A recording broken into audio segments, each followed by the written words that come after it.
בבל, שם ישבנו גם בכינו בזוכרנו את ציון, על ערבים בתוכה תלינו כנורותינו, כי שם שלונו שובנו דברי שיר ותוללנו שמחה.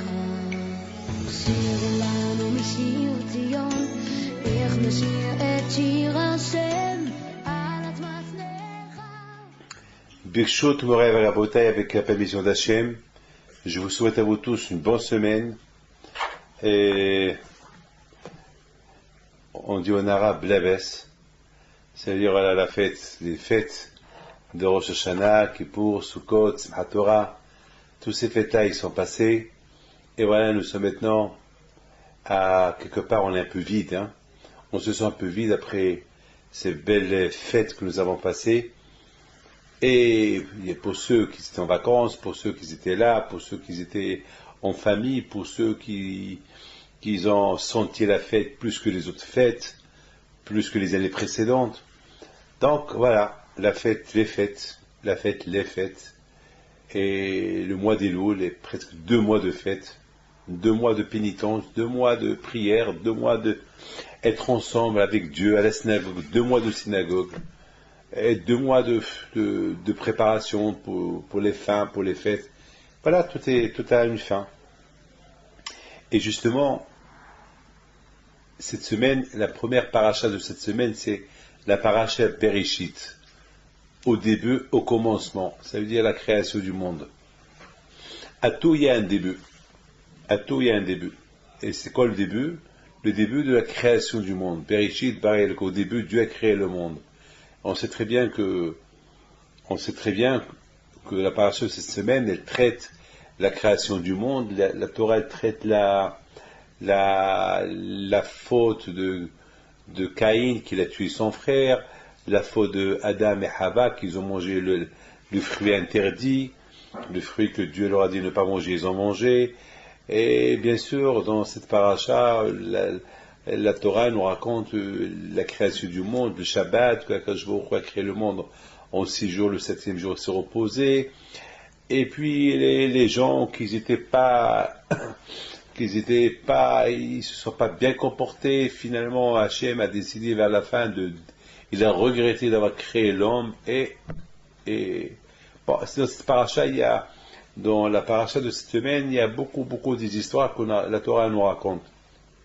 Mais de toutes les façons, ça va nous répondre à une question qu'on va poser. La première question qu'on va poser, pourquoi la Torah elle commence tout de suite après les grandes fêtes de Rosh Hashanah, Kippour et Sukkot et Simchat Torah? Pourquoi la Torah elle nous parle de Bereshit, de la création du monde? Quelle est la raison que la Torah nous parle de la création du monde?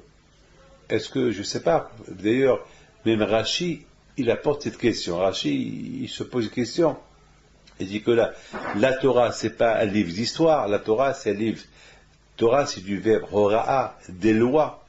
Donc, pourquoi la Torah, elle commence par la création du monde?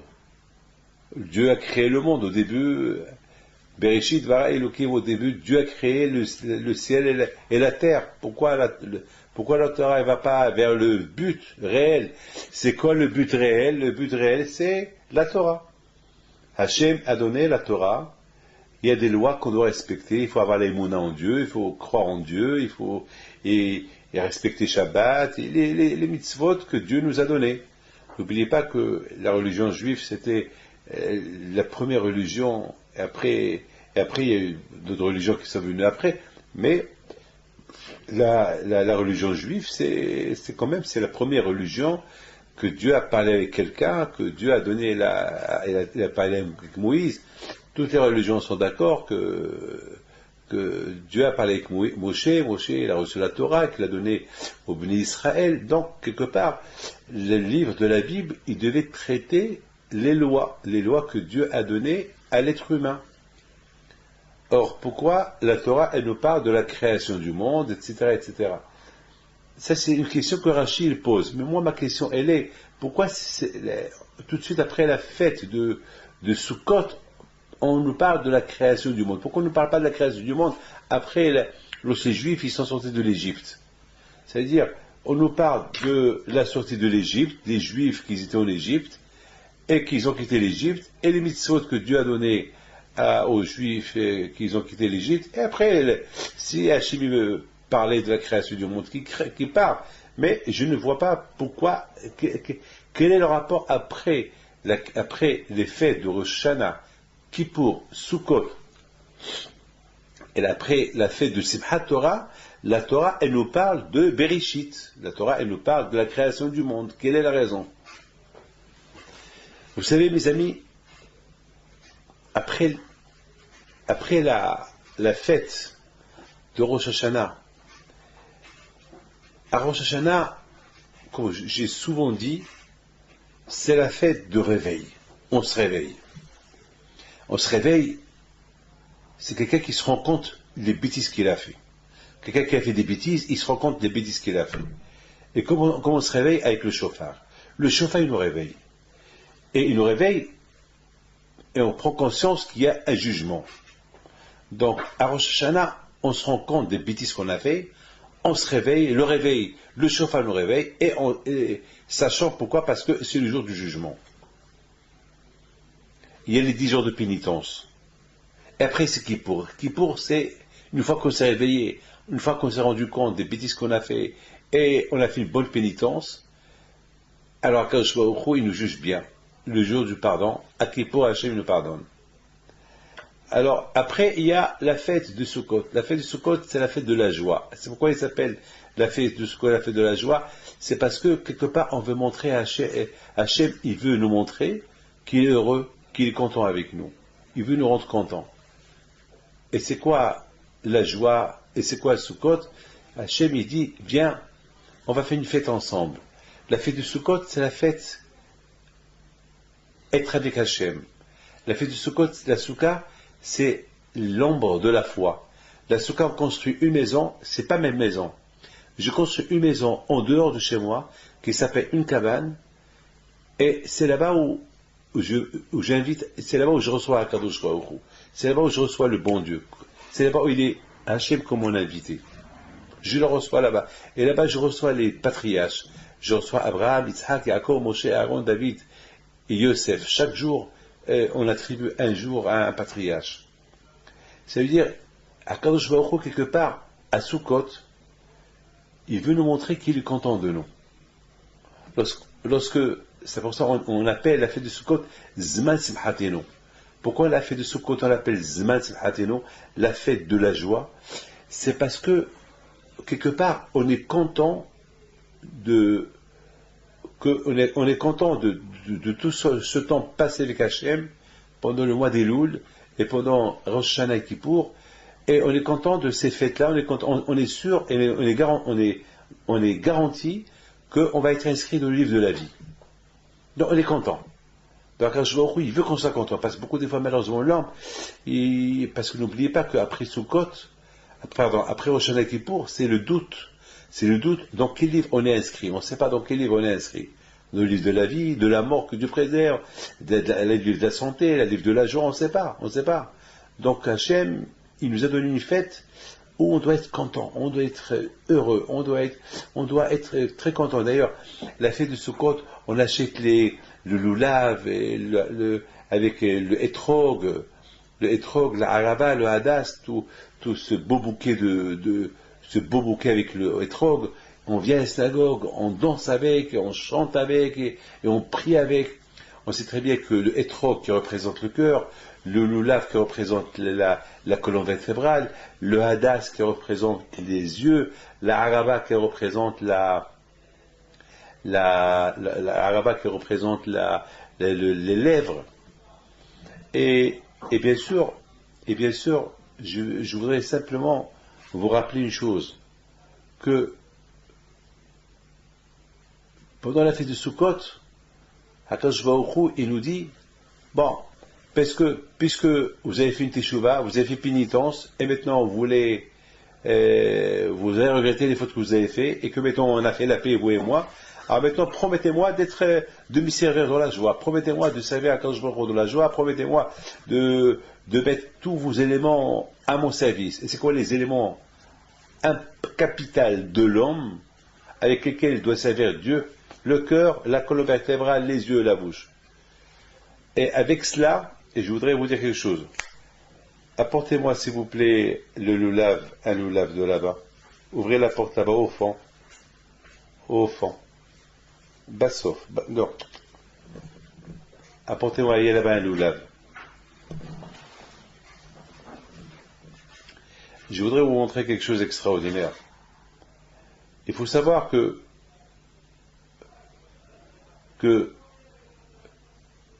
on montre à Kadosh Baruch Hu combien on aime à Kadosh Baruch Hu. Et Hachem, il veut qu'on lui montre combien on l'aime. Et comment on peut montrer à Kadosh comment on l'aime? Eh bien, avec des éléments. Venez voir.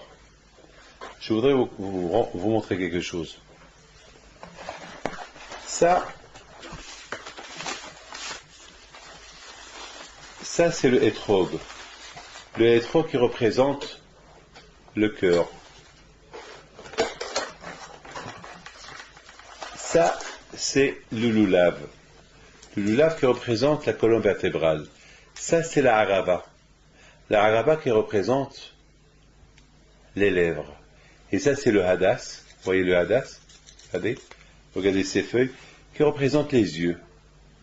Ça veut dire, on met au service d'Hachem le cœur, la colonne vertébrale, les yeux, la bouche. Cette bouche qui parle des bêtises, eh bien, à partir de maintenant, elle ne va plus parler des bêtises. Ces yeux qui voient n'importe quoi, eh bien, à partir de maintenant, ils ne vont plus voir n'importe quoi. Cette colonne vertébrale, qu'elle commande le corps, qu'elle commande le corps et les pieds et les mains, tout, eh bien, elle va plus faire ce qu'elle veut. C'est à nous de lui dire quoi faire.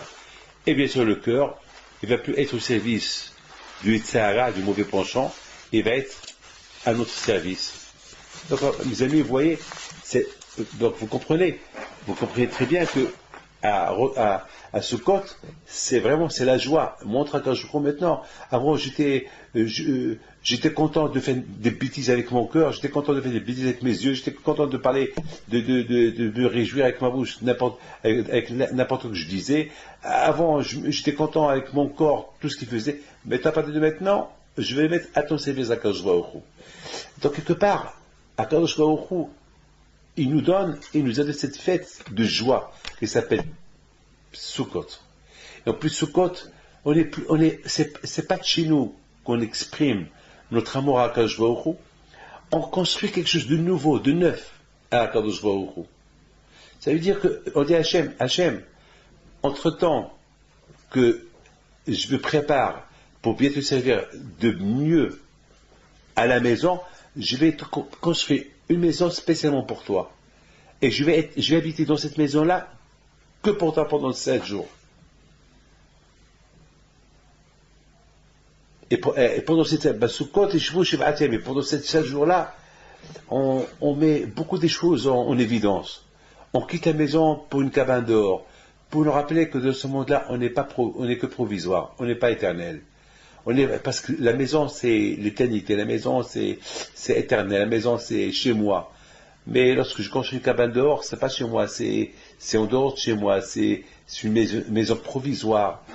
Donc, quelque part, je réalise que vraiment, après les fêtes de Rosh Hashanah et Kippour, on réalise que même dans ce monde-là, on n'est pas éternel. Parce que quand même, le fait que Rosh Hashanah et Kippour, c'est le jour du grand pardon, le jour du jugement, les jours de la peur. Donc quelque part, il y a une peur, il y a un jugement, il y a une punition, il y a un jugement après, il y a une vie après. On parle de la mort, on parle de la vie, il y a quelque chose. Donc quelque part, ça effraie. Donc Hachem, il ne veut pas qu'on reste effrayé après ces deux fêtes-là. C'est pour ça qu'il nous a donné une fête de joie, pour qu'on se réjouisse un peu, pour qu'on oublie un peu le passé, on oublie un peu, comme ça on ne va pas servir le bon Dieu dans la peur, on va servir un peu le bon Dieu dans la joie. Et en même temps, le fait qu'on pense au jugement et tout ça, donc quelque part on dit, donc on n'est pas éternel. Et comment on applique sur nous qu'on n'est pas éternel dans ce monde-là, le fait qu'on sort dehors, le fait qu'on habite dehors, le fait qu'on pendant une semaine on est dehors, on mange dehors, on dort dehors, on vit pendant une semaine dehors. C'est pour dire, voilà, on n'est pas l'éternel. Donc bien sûr, tout ça c'est la joie. Donc et après on finit en beauté, Simchat Torah. C'est-à-dire que toute cette fête-là, si on a fauté, si on a fait des bêtises, s'il y a eu le grand pardon, s'il y a eu tout ça, c'est parce que on n'a pas fait, on n'a pas appliqué la loi, on n'a pas étudié la Torah, on n'était pas à 100% dans l'étude de la Torah. Alors quelque part alors c'est à cause de ça tout ça. C'est pour cette raison on fait Simchat Torah. Ah, maintenant on va se réjouir à la Torah. Maintenant c'est comme une promesse, une promesse. Vous savez, il y a un rabbin qui a dit après Simchat Torah, il a dit pourquoi la Torah commence par le mot Bereshit. Pourquoi la Torah commence par le mot? Parce qu'en général on dit après Simchat Torah, ça est le mois de Tishri, c'est fini. Parce que le mois de Tishri, c'est le mois de Rosh Hashanah, le mois de Tishri, c'est le mois de Sukkot, le mois de Tishri, c'est le mois de Kippour, le mois de Tishri, le mois de Tishri, c'est le mois des grands pardons, c'est le mois des grandes fêtes. Et après Tishri, ça y est, il dit Bereshit, si on prend les lettres de Bereshit, à Otiyot chez Bereshit, les lettres de Bereshit, si on écrit Bereshit, on va trouver là-bas Ba Tishri. Le mois de Tishri, il est venu. Ça veut dire que après les grandes fêtes, et lorsqu'on croit que la fête est terminée, là on se prépare pour Tishri l'année prochaine. Maintenant on se prépare Tishri l'année prochaine. Pourquoi? Parce que si on pense pas à ça, on dit ça y est, pour ne pas qu'on oublie ce qu'on a passé, donc il faut coller le passé avec l'avenir. C'est-à-dire que Tishri, les Yamim Noraim, les fêtes qui font peur, les fêtes du jugement, les fêtes de joie, ils sont partis, mais maintenant, après ces fêtes-là, on se prépare pour ces fêtes-là. Ça veut dire, le fait que je sais qu'on dit on se prépare pour ces fêtes-là de Tishri l'année prochaine, ça veut dire fais attention, ne fais pas les mêmes bêtises que tu as fait l'année dernière. Au moins que les Tishri de l'année prochaine, ça va être des Tishri bien, que tu sois tzaddik. Tu vas pas être achat, comme tu étais Tishri de Shana Sha'avra, Tishri l'année dernière. Il faut maintenant prépare-toi à être bien. Comme par exemple, lorsqu'un bébé il fait une bêtise, on le punit, on lui dit fais attention la prochaine fois, fais attention. Parce que, voilà, fais attention, si je te donne encore à manger, tu vas pas prendre le repas, tu vas le jeter encore. Fais attention. Maintenant, je t'ai donné à manger, tu vas le jeter, voilà, je t'ai puni. Mais si je t'apporte à manger, tu vas pas prendre encore ce repas, tu vas le jeter. Parce que je vais te punir encore. Donc, l'enfant, sachant qu'elle était punie parce qu'elle a pris le repas, l'assiette, il l'a jeté par terre, pendant que sa mère lui apporte le repas, il sait que s'il la rejette, il va recevoir des coups. Donc, c'est la raison pourquoi la Torah commence Bereshit. Bereshit, ça veut dire Ba Tishri. Ça veut dire que c'est la raison pourquoi la Torah commence par Bereshit. Mais maintenant, comment on va répondre à notre question à nous? Alors on a posé la question. Pourquoi la Torah, elle nous parle de la création du monde après ces trois fêtes de Rosh Hashanah, Kippour et Sukkot et Simchat Torah? Pourquoi la Torah, elle ne parle pas, pourquoi la Torah ne parle pas des mitzvot? Le but de la Torah, c'est les lois, c'est les mitzvot. Vous savez, on n'a pas besoin qu'on nous raconte des histoires. On n'a pas besoin qu'on nous écrive des histoires dans la Torah. Tout ce qui nous intéresse, c'est, la plupart des histoires, on les connaît par cœur. La plupart des histoires juives, on les a reçues de père en fils. La plupart des histoires. On n'a pas beaucoup des histoires que le Midrash raconte, c'est pas écrit dans la Torah. Donc, on n'a pas besoin que la Torah nous écrit toutes ces histoires. De toute façon, si on veut mettre des doutes dans l'histoire que la Torah elle écrit, on peut le mettre. Alors, quelle est l'importance? Pourquoi la Torah nous écrit ces histoires? Le but, c'est la Torah, c'est les mitzvot. Alors, le contraire, après Rosh Hashanah, Kippour et Sukkot, et Simchat Torah, la Torah elle a dû commencer par des mitzvot. Voilà les mitzvot que les Juifs ils doivent faire, c'est tout. L'histoire, on met l'histoire de côté. Bien sûr que l'histoire, c'est important, l'histoire, c'est très important, mais quand même, quelle est la raison pourquoi la Torah, elle commence par les histoires, après la Torah, elle parle des mitzvot, surtout, après Rosh Hashanah, Kippour et Sukkot, c'est mieux qu'on nous parle des mitzvot. Et surtout, pourquoi l'histoire de Bereshit après Rosh Hashanah, Kippour, Sukkot? Ça, c'est ce qu'on va essayer de comprendre. Alors, mes amis, il faut savoir une chose. la raison pourquoi la Torah, elle commence par Bereshit, tout de suite après ces grandes fêtes. Bereshit, ça veut dire un début. À chaque chose, il y a un début. Il y a un mariage. Un mariage, le début commence une fois que le couple est marié. Là, ils sont ensemble. Là, ils habitent dans une maison. Jusqu'à hier, chacun habitait chez son père. Le bar mitzvah, il a un début. Jusqu'à hier, il n'avait pas de raison. Il ne mettait pas de tefillin, il n'était pas considéré comme un qui devait faire partir du minyan pour faire la prière avec 10 personnes. Maintenant, il a la mitzvah, voilà un début pour lui. À chaque chose, il y a un début. Mais il y a beaucoup de débuts. Mais il y a un début capital. Un début capital. Après Rosh Hashanah, Kippour et Sukkot et Simchat Torah, l'homme, il a traversé beaucoup des étapes. Les étapes où il s'est rendu compte de toutes les fautes qu'il a fait. Une étape du réveil. Il se réveille pour tout ce qu'il a fait. Il ne va plus recommencer. Une autre étape, le pardon, le bon Dieu lui pardonne. Une autre étape, maintenant il veut se construire. Il veut être copain avec le bon Dieu. Maintenant, il va inviter le bon Dieu chez lui. Il va construire une maison pour le bon Dieu, la Souka. Il va promettre à Dieu de le servir avec le cœur, avec le corps, les yeux, la bouche. Il ne va plus être ce qu'il était avant. Après, il va promettre à Hachem, avec la joie. Ça y est, Hachem, je te promets, je vais être un super homme. Ça y est, je t'adore, je t'aime. Voilà, je prends la Torah, je danse avec. Alors quand je lui dis, bon, donc on va faire un deal, toi et moi. On va commencer. Tout le but de la création du monde, c'est pour toi. Si j'ai créé le monde, c'était pour toi. C'était pour l'homme. Pour que l'homme puisse servir le bon Dieu. Pour que l'homme puisse trouver un monde et servir le bon Dieu. La Torah dit pourquoi Hachem n'a pas créé Adam en premier. Pourquoi il a créé Adam le 6e jour. Et la Torah dit Hachem a préféré créer le monde entier pour que lorsqu'il crée Adam, il trouve tout prêt pour lui. Si Hachem aurait créé Adam au départ, donc il va faire quoi? Pendant 6 jours, il va faire quoi? Il va rester comme ça? Il va faire quoi? Il va s'ennuyer. Il va faire quoi? Qu'est-ce qu'il va faire? Alors quand il a dit non, je préfère que j'ai créé le monde, comme ça l'homme, lorsque je vais le créer le 6e jour, il va voir que tout ce que j'ai créé c'est pour lui. C'est pour lui que je l'ai créé.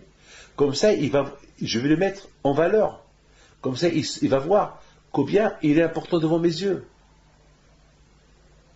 Donc, vous comprenez, c'est important que la Torah, tout de suite, Hachamim, ils ont décidé qu'après Sukkot, après Simchat Torah, on commence par le début de la Torah. Au début, Dieu a créé le monde.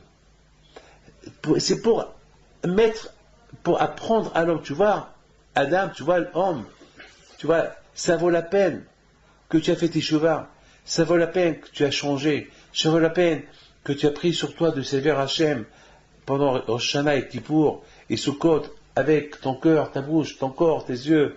Ça vaut la peine. Et ça vaut la peine que tu es devenu maintenant une nouvelle personne. Parce que tout ça, Hachem l'a créé pour toi. Au début, avant qu'il t'a créé, il a écrit tout ça pour toi. Donc, quelque part, l'homme, il devient nouveau. Après Simchat Torah, c'est une nouvelle ère, un nouveau monsieur, quelqu'un de nouveau. Ben, on lui dit, tu vois, pour un nouveau comme toi, Hachem a créé une créature, ce monde-là. Voilà ce qu'elle a créé à Kadosh Baruch. Et tout ça, c'est pour toi. Et tout ça, Hachem l'a créé pour toi. Et c'est la preuve que, dans la même paracha, on lit la création de Adam 6 jours plus tard. Et on dit à Adam, tu vois Adam, pour toi, Dieu a créé tout ça.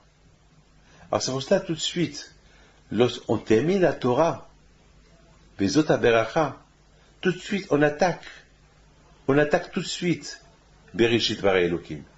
Quel est le lien, quel est le rapport? On termine une paracha, on termine la Torah et on recommence la Torah. On termine la Torah, c'est une fois qu'on a lu la mort de Moshe Rabbeinu, il y a ce qu'on appelle Hatan Torah et Hatan Bereshit. Il y a deux Hatanim. Hatan Torah, celui qui termine la Torah, et Hatan Bereshit, celui qui monte à la Torah, le premier qui lise la première paracha. Hatan Torah, celui qui termine la dernière paracha de la Torah. Tu vois, on les commence. Hatan Torah et Hatan Bereshit. Ça veut dire, on rappelle à l'homme, ah, tu es Hatan Torah. Ça veut dire que lorsqu'un homme, l'homme à Simchat Torah, le mois à Simchat Torah, l'homme il devient Hatan Torah. L'homme il devient une nouvelle personne. Ça y est, l'homme, il promet à Dieu, ça y est, je vais changer, Alors quand je lui dis, ah ben tu veux changer? Merci. Alors pour toi j'ai créé le monde. Hatan Bereshit. Pour toi, j'ai créé tout ce monde-là. Tout ce monde que tu vois, je l'ai créé tout pour toi. Parce que si tu te comportes bien, alors ça vaut la peine que j'ai créé le monde pour toi. Mais si tu ne te comportes pas bien, c'est dommage que je t'ai créé. J'aurais dû pas te créer. Ben, quelque part, c'est la raison pourquoi la Torah tout de suite ne parle pas des mitzvot. C'est vrai, le but c'est le mitzvot, mais je voudrais simplement vous dire une chose. Lorsqu'on aime un roi, toutes les lois qu'il nous donne, on les fait. Mais si on n'aime pas le roi, si on n'aime pas le président, toutes les lois qu'il va voter, toutes les lois qu'il va donner, on ne va pas les aimer, parce que le principal, on ne l'aime pas. C'est la raison pourquoi Akadosh Baruch Hu, il a préféré que, avant qu'il nous donne les lois, Hachem, il aurait pu commencer la Torah par des lois. Mais Hachem, tout d'abord, il a voulu nous montrer qui il est. Qui il est. Qu'est-ce qu'il a fait. Qu'est-ce qu'il a fait pour nous. Qu'est-ce qu'il a créé pour l'être humain. Ah, on commence à l'aimer. Ah, mais toi tu m'aimes. Alors, mais tu m'aimes, voilà les lois que je te donner. Et avec ces lois-là, tu vas m'aimer plus encore. Lorsqu'on fait Shabbat, lorsqu'on met Tfilin, lorsqu'on fait les mitzvot, on aime Akadosh Baruch Hu davantage. Il y a beaucoup de gens qui disent j'aime Dieu, mais ils font rien du tout. Comment ils aiment Dieu? Ils font rien du tout. Comment on peut aimer le Dieu si on fait rien du tout pour lui? Comment? Ben, je l'aime ici dans le cœur. Mais attends, le cœur, c'est facile. Donc, c'est un amour très facile. Est-ce qu'on a vu quelqu'un on va dire à quelqu'un, tu veux te marier? On va lui donner une photo. Dis voilà. Il va tomber amoureux de la photo. Alors, je dis, marie-toi avec la photo. Marie-toi avec la photo. Mais non, il veut la photo. Il veut la femme. Ah, je ne peux pas aimer la photo. Eh ben, comment on peut dire j'aime Dieu? Pour aimer Dieu, il faut faire les choses pour aimer Dieu. On ne peut pas aimer Dieu comme ça. On ne peut pas aimer Dieu avec le nom. J'aime Dieu, j'aime le nom. Non. Il faut aimer Dieu.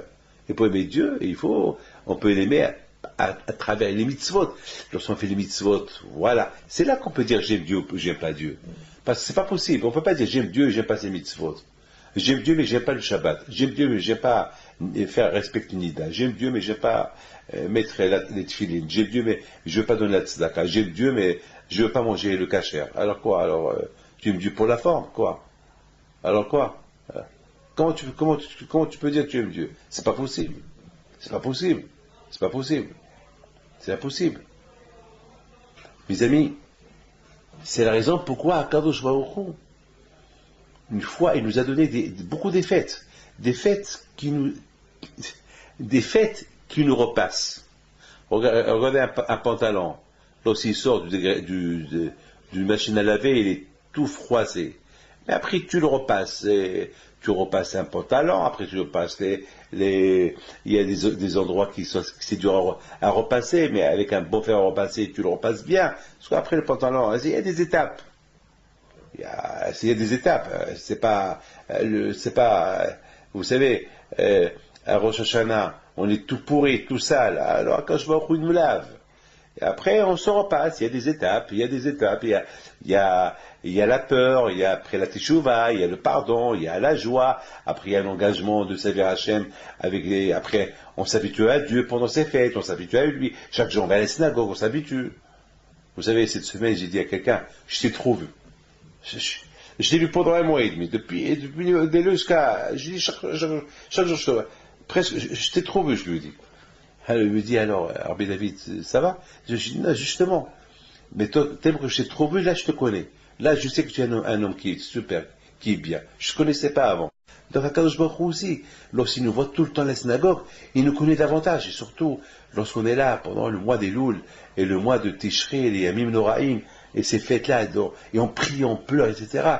Akadosh Baruch Hu, il nous apprend à le connaître plus, parce que toute l'année, on était là que le Shabbat, là il nous voit chaque matin, chaque jour. Il y a un qui a perdu sa mère. Et dans 2 semaines, il t'aimait l'année de sa mère. Et je l'ai appelé. Je l'ai appelé la semaine dernière, avant au Shana Rabbah, je l'ai appelé. Je lui ai dit, presque toute l'année, je t'ai vu. Toute l'année, presque, tu es là. Et tu es là le matin, après-midi, le soir. Dans 2 semaines, c'est la fin. Et tu as tout fait pour ta mère. Alors, qu'est-ce que tu vas faire la semaine prochaine? Vous savez que tu m'as répondu. Il m'a dit, ah ben, la semaine prochaine, vous allez me voir de moins en moins. Je lui ai dit, pourquoi? Il m'a dit, bon, parce que c'est ma mère, j'ai fait le caveau à ma mère, maintenant ma mère, ça y est, j'ai dit, alors qu'est-ce que tu vas faire? Je lui ai dit, Shabbat, tu travailles? Il m'a dit, ben, j'ai fermé mon magasin Shabbat, mais je vais être obligé de l'ouvrir. Et le matin, je vais voir que quand je vais avoir le temps pour mes tefilines, et lorsque tu manges, tu te laves les mains, oui. Et comment tu vas faire? Ben, je veux voir si je me rappelle. J'ai le hassol, ça veut dire que tu veux devenir un goy. Tu veux tout lâcher. Ça veut dire,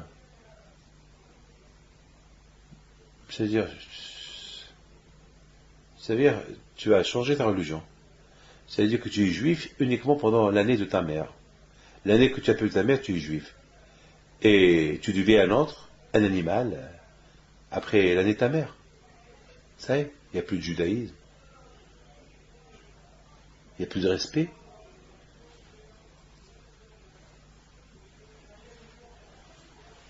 Ça y est, il faut savoir, lorsque je dis le mot goy, c'est pas une insulte. Un goy, c'est celui qui n'est pas juif. Juif, c'est juif. Goy, c'est celui qui n'est pas juif. Mais qu'il est un être humain comme nous. Il faut pas me confondre. Je dis le mot goy, ça veut dire un homme étranger. Non. Un juif s'appelle Yehudi, juif. Un goy, c'est celui qui n'est pas juif. C'est tout. Alors je lui dis, c'est fini alors. Je lui dis, ta mère, la pauvre, dans l'autre monde, je lui dis, pendant toute cette année, tu sais que ta mère, tu as fait progresser ta mère. Parce que ta mère, elle faisait ni Shabbat, ni rien du tout. Et dans le ciel, ils auraient pu la juger parce qu'elle n'a pas fait Shabbat, ni rien du tout. Mais par rapport à toi, parce que tu fais Shabbat, donc, grâce à toi, ils ont pardonné à ta mère. Mais maintenant, si toi, tu commences à refaire ce que tu faisais avant, bon, ils vont rejuger ta mère. Sache que les morts, ils sont rejugés après. Chaque année, on les juge. Donc, ils vont juger ta mère par rapport à l'éducation qu'elle t'a pas donnée. C'est ce que tu veux? C'est ce que tu veux? Mais le contraire, justement, c'est l'année que pendant l'année de ta mère, c'est là que tu dois te renforcer et pour toute une vie. C'est ce qu'on n'a pas fait avant, grâce à la mort de ma mère, eh ben j'ai changé. C'est pas pour l'année de ma mère j'ai changé, et après l'année de ma mère je vais redevenir ce que j'étais. Si tu redeviens ce que tu étais, ils vont rejuger ta mère. Parce qu'ils vont dire ta mère, c'est à cause de toi que ton fils, il est retourné en arrière. Parce que ce qu'il a fait que pour toi. Le contraire, la mort de quelqu'un de la fin, quelqu'un qu'on aime, il doit nous ramener à s'arranger pour toute une vie. Et c'est ça, Rosh Hashanah, Kippour et Sukkot. Rosh Hashanah, Kippour et Sukkot, c'est pas pour les respecter, pour Rosh Hashanah, Sukkot, Rosh Hashanah, Kippour, Sukkot, et après on fait ce qu'on veut, comme avant. Non, le contraire. Rosh Hashanah, Kippour, Sukkot, c'est pour se faire pardonner pour le passé, et après ces 3 fêtes-là, eh ben, il faut que je me prépare pour l'année prochaine. Mais il ne faut pas que je me prépare pour l'année prochaine pour des choses, c'est-à-dire que ça va être meilleur que l'année dernière. Et c'est ça toute la leçon toute la leçon de ces belles fêtes-là, après la fête, je répète, toute la leçon de ces belles fêtes après la fête, c'est pourquoi après la fête, on sent mieux qu'avant la fête. C'est ça la leçon. Et ce qu'on doit, et c'est la raison pourquoi on commence tout de suite après la fête, la création du monde.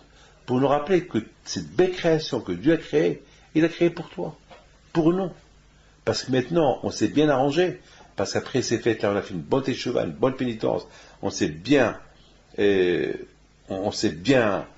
pris en main avec les deux dieux. Alors quand je me dis, ah ben ça vaut la peine, tout ce que j'ai fait, je l'ai fait pour vous. Tout ça ce que j'ai, je l'ai fait pour vous. Donc c'est la raison pourquoi après la fête, on commence par Bereshit. On ne commence pas par les lois. On commence pas la Torah par les lois. Et c'est la raison pourquoi on commence Bereshit après ces trois fêtes, et non pas après Sukkot, après Pessah, uniquement après Sukkot. Pour nous dire, parce que c'est après Sukkot qu'on a fait une bonne teshuva. Une fois qu'on a fait une bonne teshuva après Sukkot, et mais on s'est engagé à servir Hachem avec le cœur, avec la joie et tout. Alors quand je lui dis, il nous répond, ah ben oui, ah ben, puisque c'est comme ça que vous vous comportez, alors sachez que c'est pour vous que j'ai créé le monde. Et c'est la raison pourquoi je maintiens le monde. Vous savez ce que j'ai lu? Écoutez bien. J'ai lu dans un livre cette semaine que la raison pourquoi, et d'après ça on répond à la question, que la raison pourquoi on fait la prière avec le Etrog et le Lulav, la Araba et le Hadas, ces quatre éléments, c'est pour se faire pardonner la faute de Hava. Parce que Hava, il y a ceux qui disent que le fruit que Dieu a interdit à Adam de manger, c'était le Etrog. Et c'est ça qu'elle a mangé. Et étant donné que, avec ses yeux, elle a vu, elle a eu envie, elle a mangé avec la bouche, elle a parlé aussi du mal de Dieu avec la bouche, et avec son corps, elle a marché avec la colonne vertébrale, elle s'est penchée pour prendre le fruit et la manger. Donc c'est la raison pourquoi on prend ces quatre éléments à Sukkot et on prie avec. Parce que pour réparer la faute de Hava. Parce que c'est à cause de Hava que malheureusement il y a la mort. Parce qu'elle a profané la parole de Dieu. Donc avec ces éléments-là, on se fait pardonner. On rappelle que s'il y a la faute, c'est à cause de ce qu'elle a fait Hava. Mais on vient aujourd'hui et on répare cette faute de Hava avec tous ces éléments qu'on utilise à Sukkot. D'après ça, on comprend pourquoi tout de suite après les fêtes, on parle de la création du monde.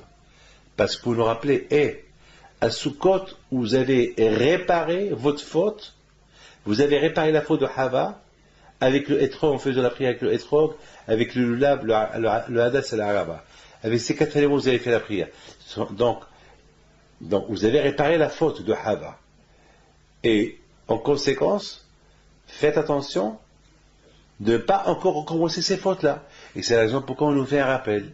C'est pour ça tout de suite après la fête de Sukkot, on nous parle de la création du monde, on nous parle de la création de Adam et la faute de Adam et Hava.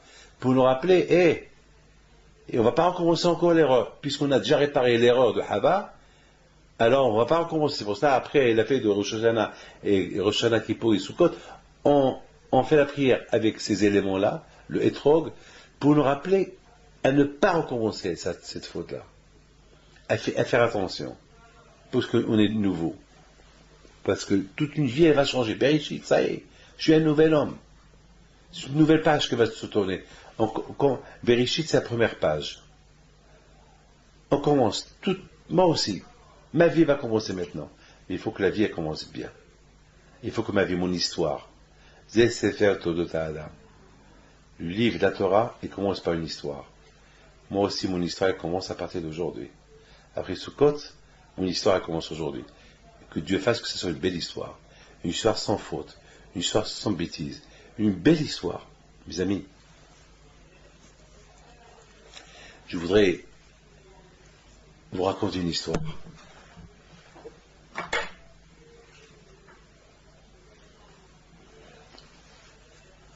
Vous voyez ce que j'ai ici?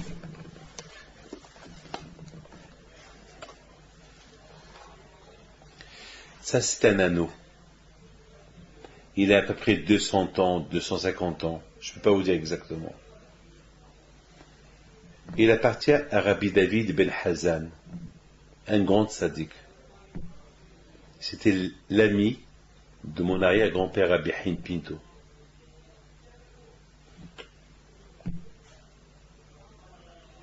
Cet anneau-là, elle était dans sa synagogue.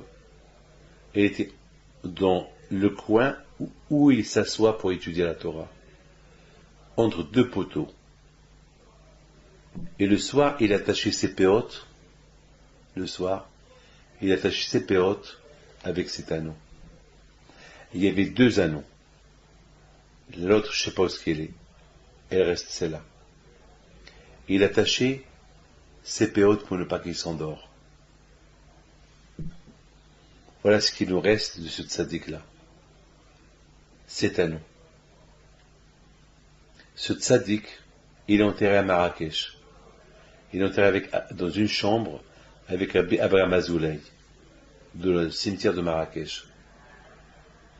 Lorsqu'il est mort à Marrakech, lui il était l'ami de Rabbi Haïm Pinto Essaouira, mais ils devaient les deux partir à Marrakech pour un jugement, pour juger quelqu'un.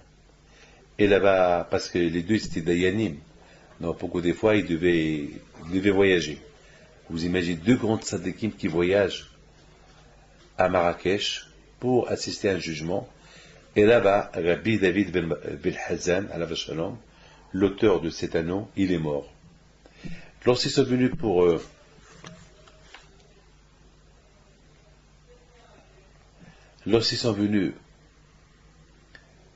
le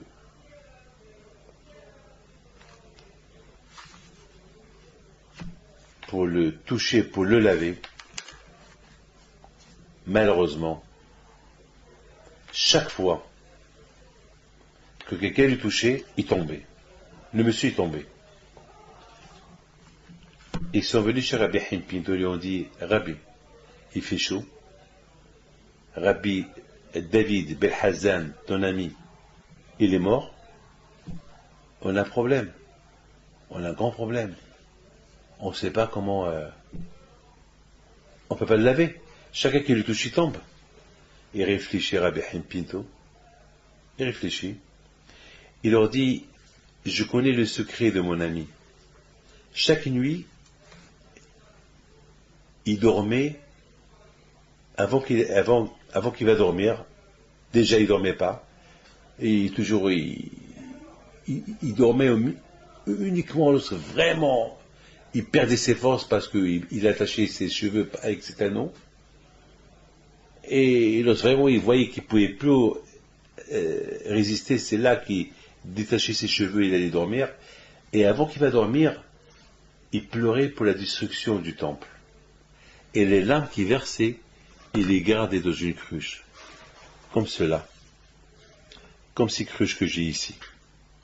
Vous voyez là-bas, il y a deux cruches, Shnekadim, deux cruches, qui sont de la maison de Rabbi Haïm Pinto. Tout ce que vous avez là, c'est des choses de Rabbi Haïm Pinto. Et lui, il avait une cruche, une comme celle-là, je ne sais pas si c'est là ou c'est là, mais ceux-là, on les a apportés de la maison de Rabbi Haïm Pinto. Et cette cruche-là, où il y a les larmes de mon ami, il y a le seul moyen que vous pouvez le laver, il faut verser sur lui ces larmes qui cachaient, ces larmes qui cachaient dans ces cruches-là, lorsqu'il pleurait la destruction de Beth Amikdash. Il lui a dit, mais Rabbi, mais lui il a Essaouira, les cruches. Nous on est à Marrakech. Et jusqu'à qu'on apporte les cruches ici, il y a 4 ou 5 jours aller-retour, parce qu'à l'époque il n'y avait pas les trains, il n'y avait pas les voitures, il n'y avait pas les motards, il n'y avait pas les avions, il fallait partir, il fallait faire le voyage aux Ananes. Comment on va faire? Et il leur a dit, vous savez, vous avez raison, je vais y réfléchir. Il leur a dit, venez me voir dans 1 heure. Dans 1 heure plus tard, ils sont venus le voir. Il leur a dit, allez-y à la synagogue, Slat Azama, la synagogue qui s'appelle la Azama, elle existe encore, elle est à Marrakech. Allez-y là-bas, ouvrez le Echal et vous allez trouver là-bas une cruche, amenez-la moi. Les deux cette cruche, ne vous posez pas. Je l'ai ramené, ne vous posez pas. C'est tzaddik, on ne sait pas comment il a fait. C'est, je sais pas. Imaginez-vous, ce étrog-là, il est au Maroc, et moi je suis là, et je ferme les yeux, et le étrog, il est là, et il arrive. C'est ça le pouvoir des tzaddikim, c'est la force des tzaddikim. Ils ont cette force. Que voulez-vous que je vous dise? Mais dans les Mouna, moi si je vous raconte des histoires que je connais, des histoires que j'ai vues, je vous rends fou. Chez lui existe, hein, ne croyez pas qu'on vous raconte n'importe quoi. C'est des choses vraies, hein. Moi, j'en connais des histoires terribles. J'en connais des histoires terribles. J'en connais des histoires terribles, vous savez. J'en connais des choses terribles. Des choses que Dieu fait. C'est pas moi que je fais. Et, vous savez, une chose il faut savoir. Un enfant, ce qu'il veut peut l'avoir de ses parents. Alors son père ne veut pas lui donner, il pleure. Il va chez sa mère, il pleure encore, elle lui donne. Beaucoup de fois on demande à Dieu des choses, il ne nous donne pas. Parce qu'on n'insiste pas. Mais lorsqu'on insiste, il nous donne. Lorsqu'on insiste, il nous donne. C'est tout. Il faut être réaliste. On insiste, il nous donne. Moi, grâce à Dieu, j'ai pris un Kadosh Baruch Hu. Pourquoi des fois il ne me donne pas tout ce que je veux? Mais j'ai l'émouna, j'ai la foi. Mais je peux vous dire que, Baruch Hashem, je ne me plains pas. Je demande, mais parfois j'exige. Et parfois il ne me donne pas, bon, s'il ne me donne pas, c'est pas parce qu'il n'est pas là, c'est parce que je ne mérite pas. Mais grâce à Dieu, de toute façon, merci Hachem pour la vie qu'il m'a donnée. Ça suffit pour la vie que j'ai. Grâce à Dieu, je vis. Baruch Hachem, je vis. C'est le plus important. C'est le plus beau cadeau du ciel. Là, je vis, je suis en bonne santé. Voilà. J'ai un ami, le pauvre que je connais au Maroc, c'est le beau-fils de Jacob Semana, le pauvre, 52 ans. Avant-hier soir, il a eu crise cardiaque, sa femme, elle a 5 enfants. Sa femme, elle m'appelle, elle pleure. J'ai fait la bracha, elle m'appelle encore hier matin. Elle pleure, Rabbi David, mon mari. J'ai 5 enfants, il a que 52 ans. Elle pleure. J'ai fait la bracha. Et 5 minutes plus tard, elle me laisse un message, mon mari est décédé. Ils l'ont enterré aujourd'hui, le pauvre, à Casablanca. Que Dieu repose son âme en paix. Voilà, bon, Hachem, on est vivant. Il n'avait rien du tout. Rien. Le cœur, il a lâché. Voilà. Donc, à Bretagne, c'est des choses qui arrivent, il faut croire. Écoute, on n'est pas fou, hein, on n'a pas gardé cet anneau pour rien. On n'a pas gardé 200 ans pour le plaisir. Non, si on l'a gardé, c'est pas, elle représente quelque chose. C'est un tzaddik, il est utilisé, c'est pas n'importe quoi. Moi, je la touche, cet anneau, je la touche, je l'embrasse, et elle a une histoire, cet anneau. Vous vous rendez compte, je touche dans mes mains quelque chose, c'est une anneau qu'elle a entendu la Torah. Et c'est du fer, oui, c'est du fer. Mais c'est du fer, elle a entendu la Torah de Bilal de l'Ahzan, Allah Shalom. Quel zérout cet anneau, qu'elle a eu le zérout d'avoir la tête d'un tzaddik, qu'elle a touché la tête d'un tzaddik. Quel zérout. Qu'est-ce que vous croyez? Donc à Boutaï, finalement, Rabbi Hipido Alav Shalom, il est parti avec tout le monde à la synagogue Sat Azama. Ils ouvrent le Echal et ils trouvent une cruche avec des larmes. Ils sont partis dans la chambre, ils ont versé les larmes sur le corps de Bédou Hazan, ils l'ont lavé, ils l'ont enterré. Vous vous rendez compte? Regardez cette tzaddikim, comment ils sont. Et c'est ça, Rabotai, les tzaddikim. Les tzaddikim, eux, toujours ils étaient nouveaux avec Akadosh Baruch Hu. Toujours c'était un Bereshit. Chaque jour c'était Hadashim la Bekarim. Comme on dit, Hadish v'tovo b'chuyom tamid ma'aseh Bereshit. Chaque matin, quand je renouvelle la vie, chaque matin il renouvelle la vie. Chaque matin c'est un Bereshit. Kol boker c'est Bereshit. Chaque matin, il me rappelle Bereshit, Batishri. Chaque matin, il faut que je parle, il faut que je pense. David, sois sage, sois bien. Tishri, il approche. Eh bien, Tishri, c'est dans 1 an. C'est pas grave. Tishri, c'est dans 6 mois. C'est dans 4 mois. Fais attention. Ne fais pas le bête.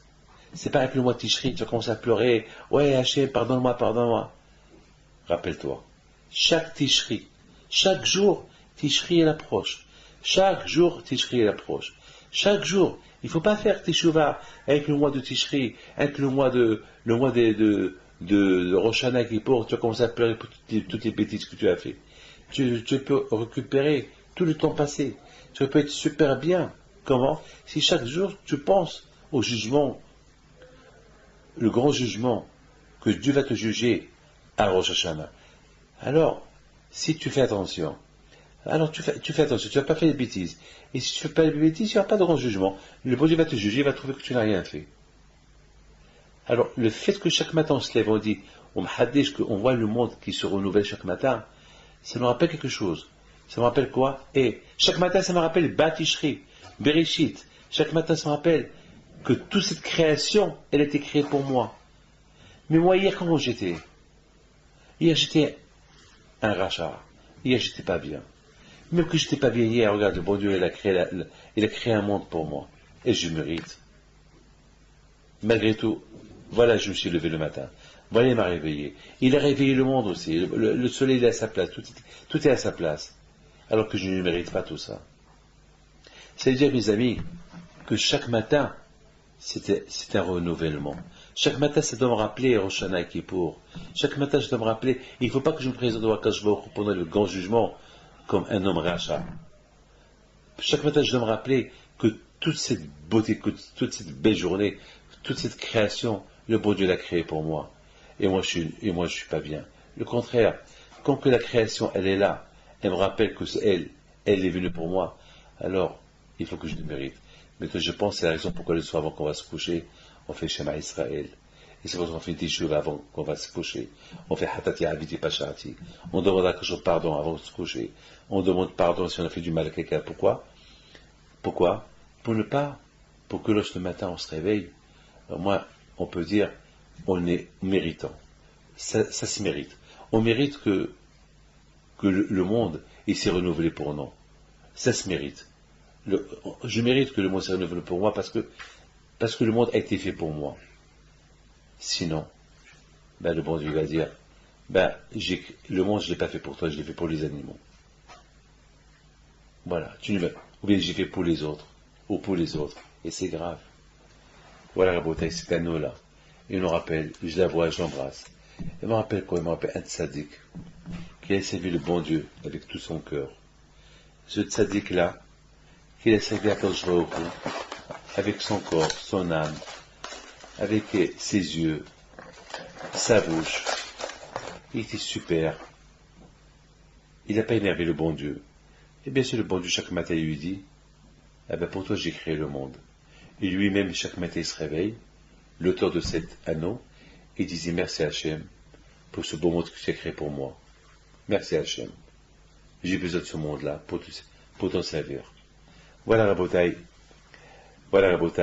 le cours de cette semaine. Avec l'aide de Dieu, espérons que Hachem, Kadosh Baruch Hu, il nous aide à progresser, à le servir avec tous les engagements qu'on s'est engagés. On s'est engagé de servir à Kadosh Baruch Hu pendant la fête de Sukkot, dans la joie, en beauté, avec le cœur, la bouche, les yeux, le corps. Alors, qu'on applique sur nous notre engagement. Et n'oubliez pas, mes amis, de faire connaître à tout votre entourage ce cours que vous écoutez chaque mercredi soir, et que eux aussi viennent l'écouter. Et je vous bénis à vous tous, que tous ceux qui avisent d'autres pour écouter ce cours, ou tous ceux qui se réunissent autour pour écouter ce cours, que ce soit au Canada, ou au Mexique, ou en Australie, en France, en Israël, au Maroc, ou dans n'importe quel pays dans le monde, en Amérique, ou n'importe quel pays dans le monde, surtout au Brésil, que le bon Dieu les protège, que Bisrout soit avec vous. Et je vous bénis à vous tous, que Bisrout, l'auteur de cet anneau, Rabbi David Ben Hazan, Hachem protège à mes cœurs. שיר לנו משיר ציון, איך נשיר את שיר השם